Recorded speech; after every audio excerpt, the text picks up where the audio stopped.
Natürlich, solche soziale Situationen haben mich schon von Anfang an interessiert, wo die Menschen sich unbeobachtet fühlen und entspannen und man kann so auf ihre Gesichtsausdrücke und einfach ihre Gestik ein bisschen über sie lernen oder mindestens denken, dass man ein bisschen über sie erfährt. Aber hier kann man schon merken, etwas, was später kommt, wie ich so sehr nah an meine Subjects herangehe.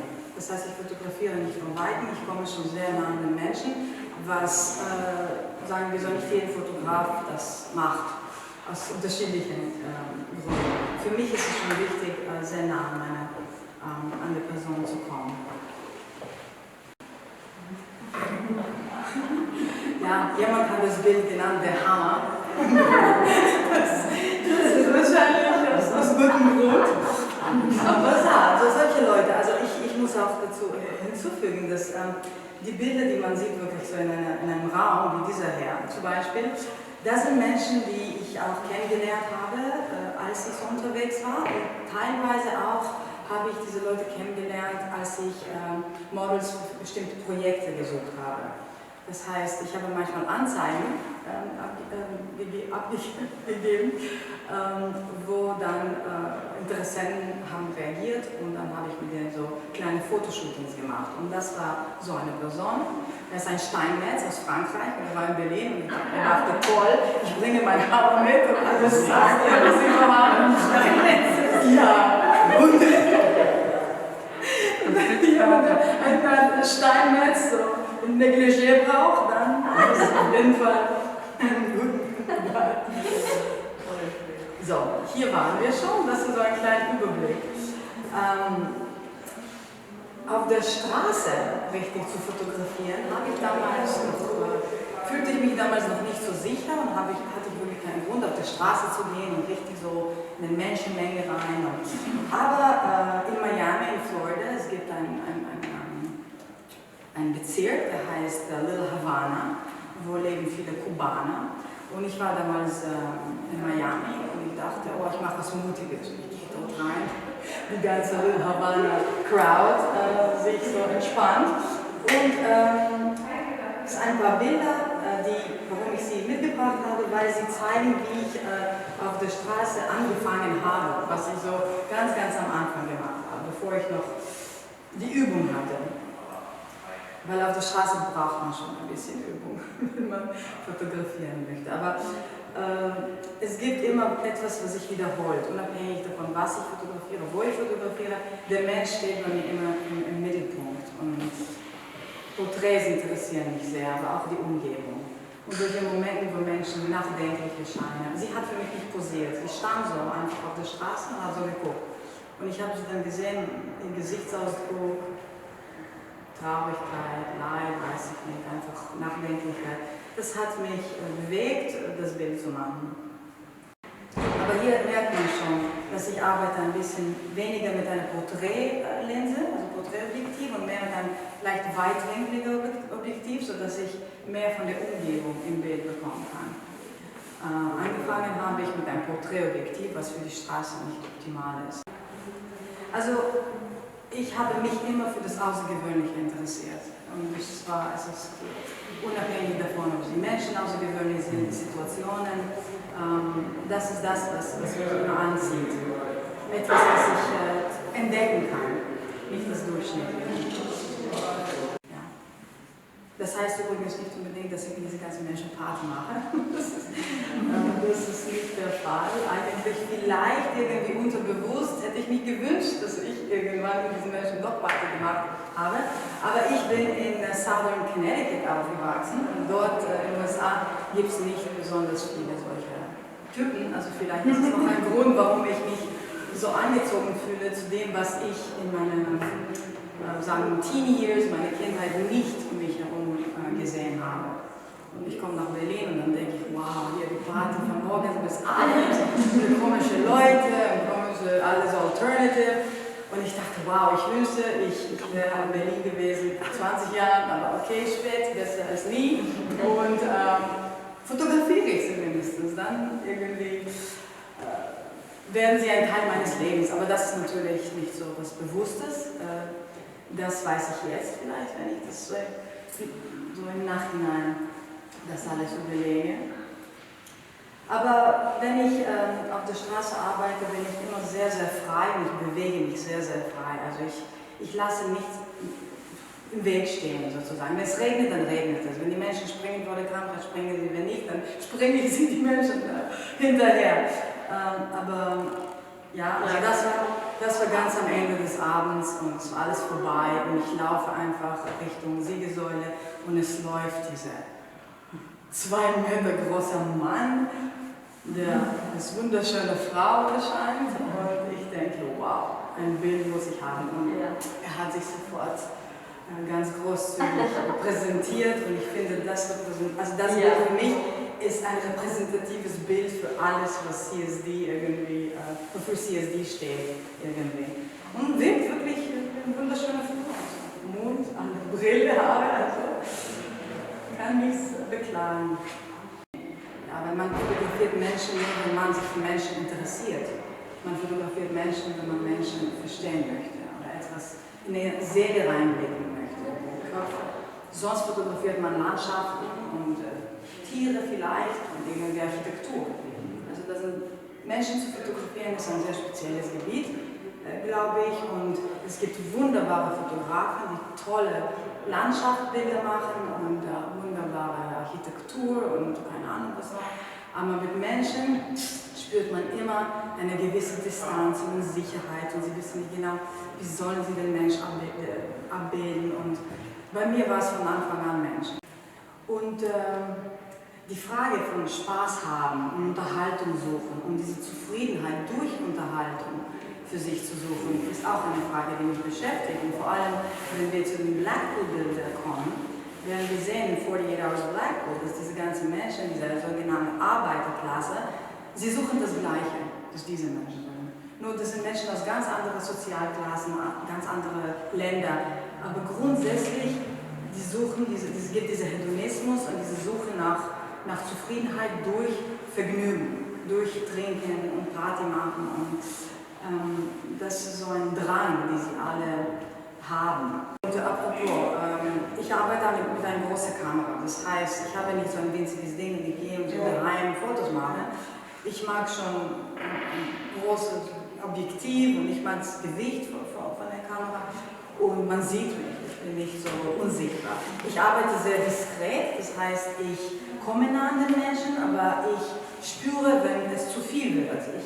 Es ist nicht so, dass wenn ich spüre, dass jemand nicht fotografiert werden will, dass ich schiebe meine Kamera im Gesicht und mache trotzdem mein Bild, sondern ich bewege mich so näher, weiter. Also man muss schon so ein Gespür für die Umgebung haben. Egal ob auf der Straße oder bei einer Party, man muss spüren können, diese ganze Energie und wie die Menschen sich verhalten und wie die Menschen sich reagieren. Also nicht sich reagieren, wie die Menschen reagieren zu meiner Anwesenheit, zu meiner Kamera. Ja. Eine Frau liegt hier auf dem Check, ihr Mund, also es ist absolut so wirklich Hedonismus. Ich weiß nicht, wie viele von euch mit Kameras sich kennen und wie viele fotografieren, sodass ich weiß nicht, inwiefern es ist klar, was ich ausdrücke, das Gefühl von ein Bild zu machen, ohne das Bild zu planen, weil es gibt einen Unterschied. Ein Bild zu planen, sich zu positionieren, einen richtigen Winkel aussuchen oder einfach losschießen. Das sind zwei ganz, ganz unterschiedliche Methoden und die Bilder, die entstehen, sind dann dementsprechend unterschiedlich. Diese Bilder wurden in Moskau gezeigt und in Berlin. In Moskau war es ein absoluter Schock. Also es gab Menschen, die dachten, ach toll, und andere dachten, das ist eine Katastrophe, weil in Moskau gibt es sehr, sehr strenge, also in Russland generell, Weltanschauung, was Alter von Frauen angeht. Also in Russland 25, du bist schon downhill. Echt? Eindeutig. So jung, 25, sie fangen an, oh, ich brauche Botox, ich brauche das. 30, du bist schon, wenn jemand dich möchte überhaupt. Ja, das ist tatsächlich so, es ist sehr traurig, es ist bis heute so, obwohl heute Russland hat sich schon in diesem Sinne viel weiterentwickelt und trotzdem, es gibt diese Double Standard zwischen Männern und Frauen. Die Männer können älter und reich sein, die Frauen müssen alle jung. Also 50-Jährige braucht zwei 25-Jährige.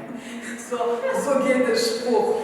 Ja, dass er wechselt seine 50-jährige Frau für zwei 25-Jährige. Also es ist dort wirklich so ein Standard of Life fast in mehreren Kreisen. Also wirklich fast durchschnittlich ist es überall so.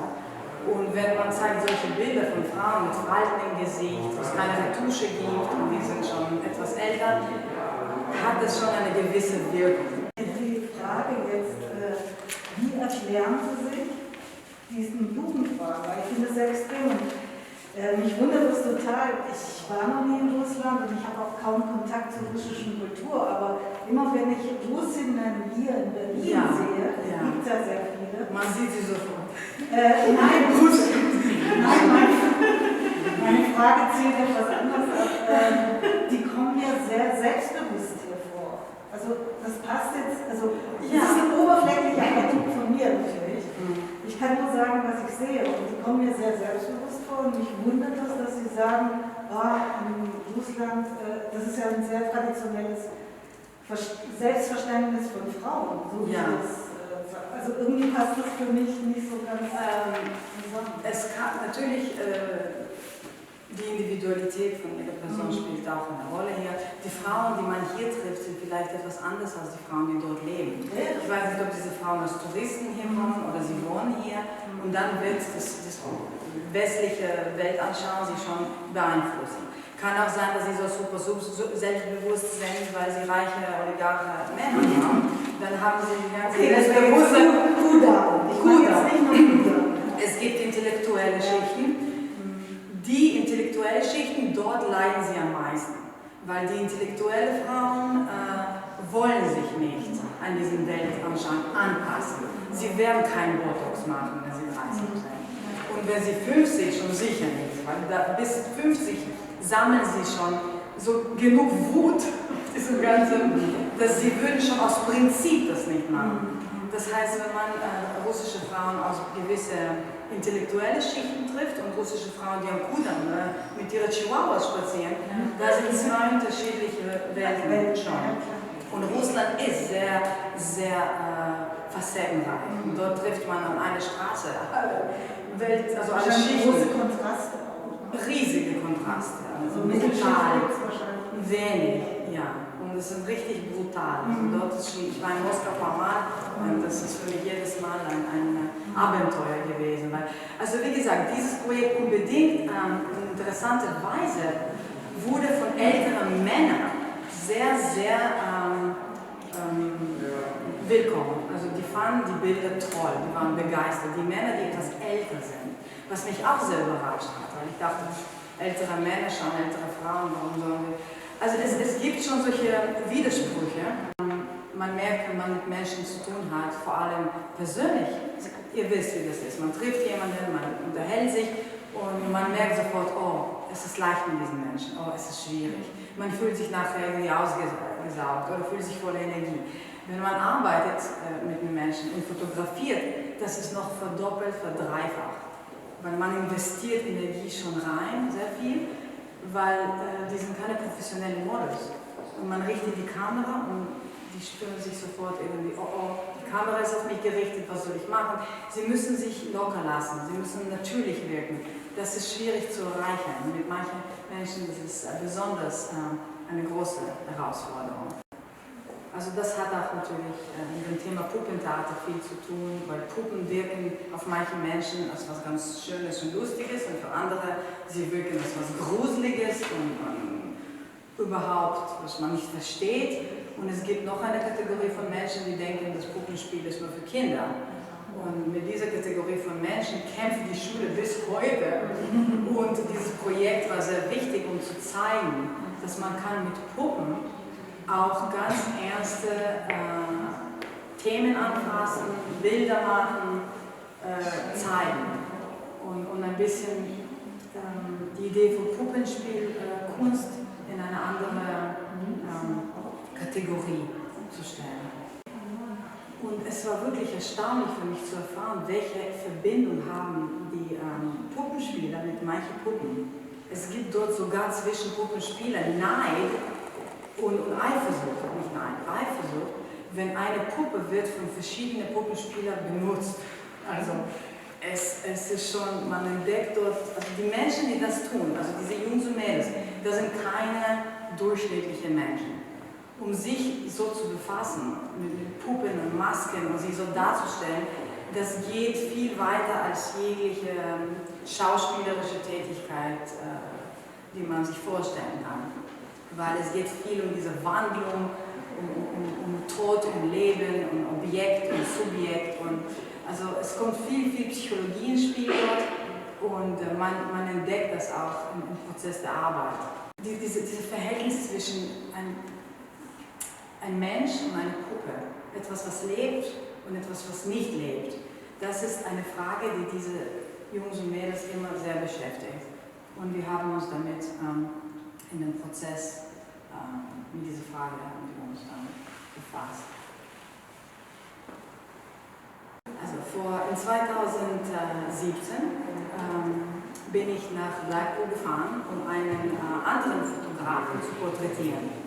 Einen Fotograf, der mich interessiert hat, und ich dachte, ja, wäre schön. Er sagte, er fährt nach Blackpool. Ich sagte, okay, ich fahre auch. Was ist Blackpool? Er sagt, ja, Blackpool ist so eine Mischung von Las Vegas und Coney Island und Atlantic City, aber in England. Und es ist sehr kalt und windig und es ist ein Küstenstaat und die Menschen sind etwas komisch, aber ich weiß es nicht. Komm mit, du wirst schon sehen. Ich dachte, okay, es war wirklich eine Impulsentscheidung. Ich habe einfach gespürt, dass ich muss dorthin. Und ich bin dorthin gefahren und habe dort dann für mich was entdeckt, sozusagen. Es gab eine sehr, sehr interessante Mischung von Nostalgie und Armut und Spannung und Trash und alles in einem kleinen Ort. Riesenrad, endlos viele Möwen, die Pommes frites überall fressen. Jungs und Mädels, die Party machen die ganze Nacht und einfach sich total zerstören mit Alkohol, also massiv. Also sowas sieht man sogar in Berlin nicht. Und man trifft sie dann am nächsten Morgen auf der Straße und sie stehen an der Kreuzung, schreien und weinen. Und man fragt sich, oh mein Gott, was ist mit ihnen jetzt passiert? Man sieht Omas und Opas und Kinder und Mutter und Väter, alle die Riesengruppen, die dort es gibt eine sehr lange Promenade. Und auf dieser Promenade ist sehr, sehr viel los. Wir alle rennen in alle Richtungen und versuchen, so viel wie möglich innerhalb von einem Wochenende dort zu erleben. Sagen wir so. Ich war dort tatsächlich 4 Tage, aber im Nachhinein habe ich geschaut und gesehen, dass ich tatsächlich jeden Tag ungefähr 12 Stunden war ich unterwegs. Und dann habe ich gedacht, 48 hours Blackpool, weil es war für mich 48 hours, 48 Stunden. Und ich habe die ganze Zeit einfach hoch und runter auf der Promenade bin ich gelaufen und habe versucht, diese ganze Stimmung, diese ganze Spannung und Sucht nach Vergnügen dort zu dokumentieren. Mich würde interessieren, ob und wenn ja, welche Reaktionen du so bekommen hast von den Porträtierten und so. Also weil ich mir das gerade vorstellen kann, dass wenn die Leute vor allem sehr alkoholisiert sind und sehr so auf Party getrimmt sind, dass dann schon noch krasse Reaktionen zustande kommen. Nein, keine Reaktion. Ja, interessanterweise keine Reaktion. Die Menschen dort sind dermaßen die sind so in ihrem Kokon dort, ein Kokon von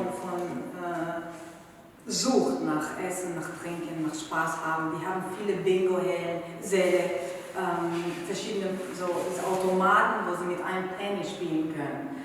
Und die wollen alle irgendwie Geld gewinnen und dann Geld ausgeben und dann etwas essen und dann wieder Geld und wieder spielen und wieder essen und dann Party machen. Also die sind sowas mit sich selbst beschäftigt, dermaßen beschäftigt mit ihrem eigenen Ziel dort, dass es interessiert sie kaum, was herum passiert, wenn das mit ihrem Ziel nicht verbunden ist.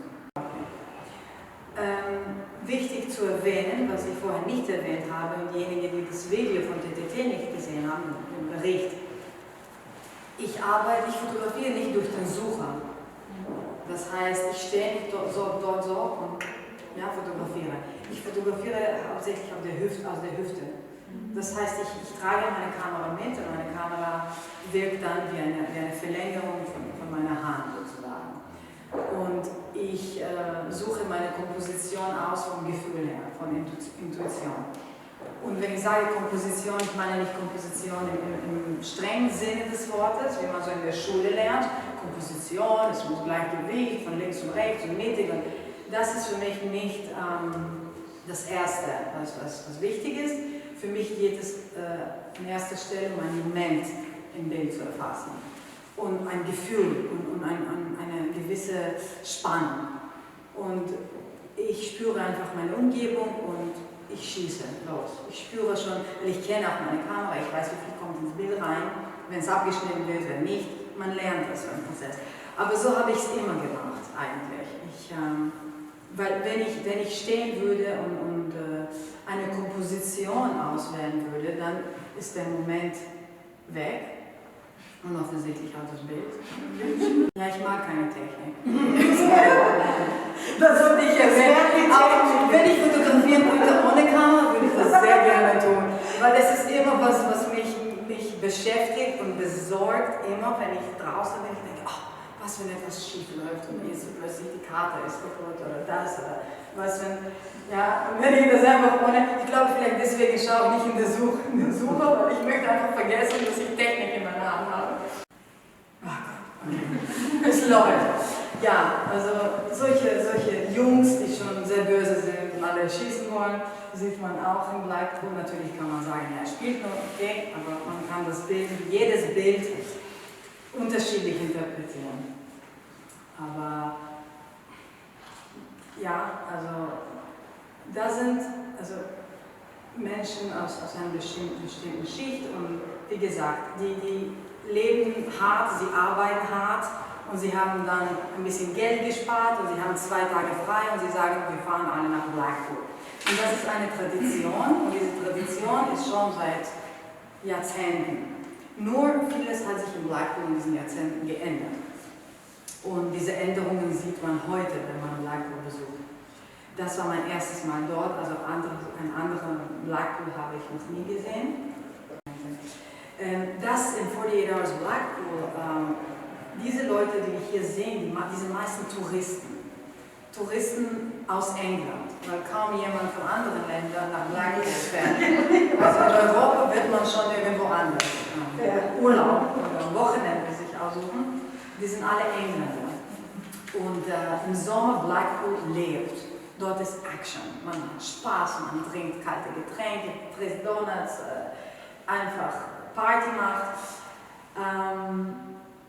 Ja, das ist das einzige Bild vielleicht, wo ich aus der Suche geguckt habe. Und das war am ersten Tag und ich dachte, toll.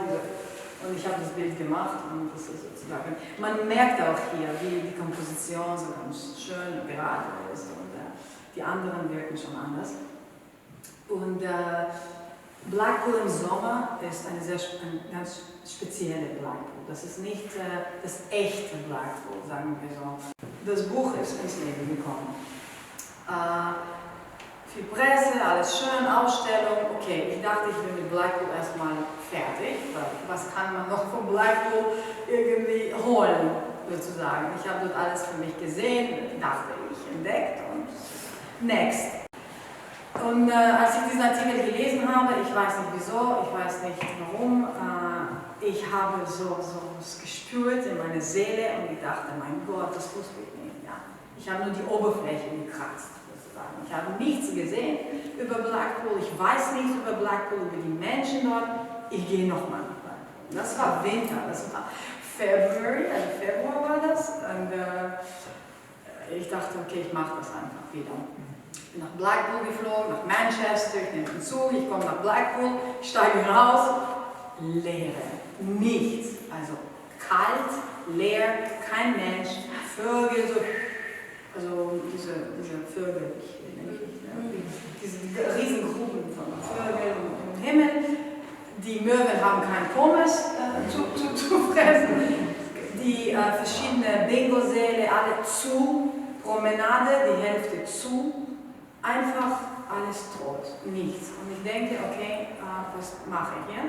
Und wem soll ich überhaupt fotografieren? Warum bin ich gekommen? Was ist mit mir los? Und das ist so einfach ein Beispiel von dem, wie man einfach seiner Intuition folgt und nicht immer alles im Voraus kalkuliert und bedenkt. Ja, als Künstler manchmal sind wir so, ich tue es einfach. Das ist das Mädchen, das ich als erstes traf durch eine Kirche dort vor Ort. Und sie ist eine junge, sehr drogenabhängiges Mädchen, sehr intelligent, wirklich sehr speziell, also als Mensch, aber komplett verloren. Komplett. Und sie hat mich mit ihr zu verschiedenen Suppenküchen mitgenommen. Und sie war so erfreut, dass jemand überhaupt irgendwelche Interesse zeigt, dass sie hat sogar ein paar Tage nichts genommen von ihren Drogen. Und sie war absolut klar im Kopf. Und sie sagte, heute bin ich sauber und heute nehme ich dich mit und wir gehen. Und also es gab solche Momente, wo sie so viel Hoffnung ausstrahlte, aber dann würde ich sie dann noch 2 Tage später sehen und sie war wieder total unten. Also sowas sieht man überall und diese Menschen, die armen Drogen, die bekommen sehr wenig Hilfe. Und muss ich auch ehrlich zugeben, dass viele bekommen die Hilfe, die wollen die Hilfe nicht. Oder die wissen nicht, was sie mit dieser Hilfe anfangen können. Und das habe ich in Blackpool auch entdeckt.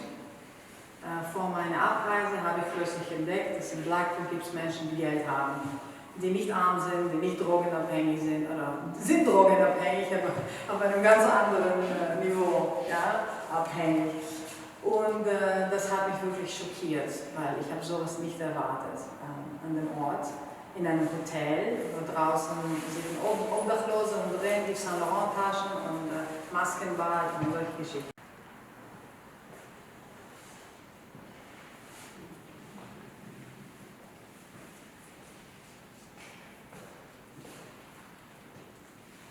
Und immer das Meer ist immer präsent.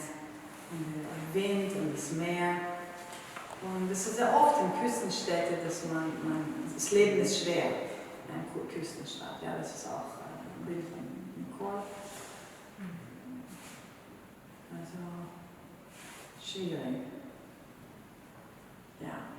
Das sind 2 Möwen, die mein Tuna-Sandwich gegessen haben. Ich war so kreativ. Ich dachte, ich lasse mein Tuna-Sandwich auf dem Fenster in einer Tüte über Nacht, weil ich hatte nichts zu essen in meinem Hotelzimmer. Und ich dachte, ich bin hungrig und ich hatte nichts war auf. Ich wusste nicht, wo ich hingehen soll. Und ich hatte ein ganz neues Tuna-Sandwich aus dem Airport mitgebracht, aus dem Flughafen. Und ich dachte, okay, es ist so kalt dort, ich kann über Nacht einfach mein Tuna-Sandwich auf dem Fenster legen, richtig stark das Fenster zumachen und dann mit einer Plastiktüte. Und morgen wache ich auf, bam, bam, bam, bam. Ich denke, was ist los? Ich schaue, die haben diese Tüte durchgelöchert, das ganze Thunfisch-Sandwich geholt und alles gegessen. Und ich habe sie dann beim Kampf fotografiert am Fenster. Das, glaube ich, war mein erstes Bild, wie sie über mein Tuna-Sandwich gekämpft haben mit 2 Möwen. Also es war schon, die waren richtig zielgerichtet. Die hatten dieses Tuna-Sandwich, alle Gurken flogen in die Luft, aber Tuna alles war leer dann nachher. Das ist so eine kleine Anekdote hinter dem Bild. Man sieht obdachlose Menschen überall. In Berlin gibt es ausreichend davon. Aber wenn man in so einem kleinen Ort so eine hohe Konzentration von Armut sieht, wirkt es noch heftiger. Weil es ist alles so richtig zusammen. Man denkt an so einem kleinen Ort, es sollte einfacher sein, das alles unter Kontrolle zu haben. Aber das ist nicht der Fall. Es ist nicht unter Kontrolle und es wächst noch.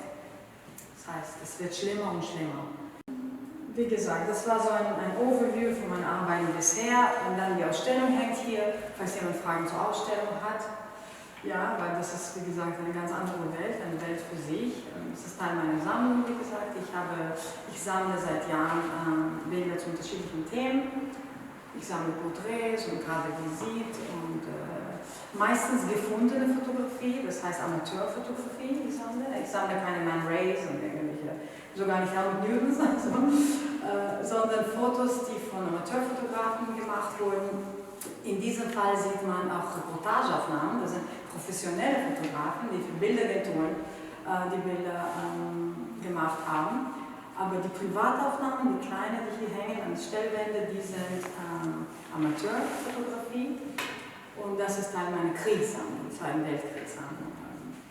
Andere Bilder liegen in Kisten bei mir zu Hause. Bei dieser Ausstellung speziell spielt die Aufhängung, also die Hängung eine wichtige Rolle, weil wenn man hängt Bilder, die aus unterschiedlichen Quellen kommen, die Hängung ist schon wichtig, weil man kann sie chronologisch nicht einordnen, wissenschaftlich auch nicht. Ich bin keine Historikerin, deshalb ist es keine wissenschaftliche Herangehensweise an das Thema, sondern ich hänge die Bilder so, sodass gewisse Verbindungen entstehen, thematisch und also inhaltlich, ästhetisch zwischen den Fotos.